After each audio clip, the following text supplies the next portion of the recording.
A warming shelter scheduled to close for good this morning will stay open one more night. Yeah, the Salvation Army will allow people to stay at its shelter on Weber Street tonight because of the low temperatures in the forecast.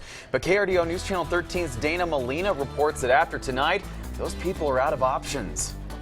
It's a place where more than 100 people seek shelter from the cold every night. We've been warm, we're sleeping. That's the big thing. Last year, about 1,400 people used the shelter.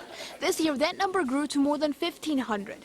But after 2 years, this warming shelter is closing its doors. It's actually been a really huge help, especially during the winter snowstorms when the blizzards have come in, and they've actually provided us with meals, they've given us warmth, and the staff here has been really awesome. And it's kind of a sad day right now. The Salvation Army staff says this shelter was never meant to be permanent.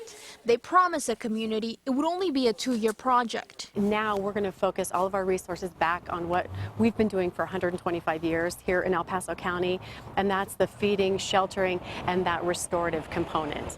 And that's one of the things that this shelter kind of lacks for us, is that restorative component. Last night, the shelter hosted a little more than 120 people. That's below their full capacity. The Salvation Army staff says everyone knew this closing was coming.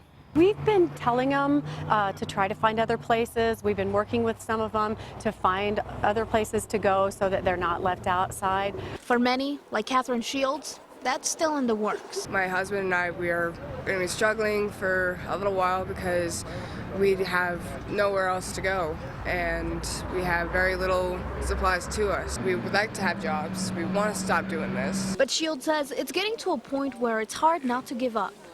In Colorado Springs, Dana Molina, KRDO News Channel 13.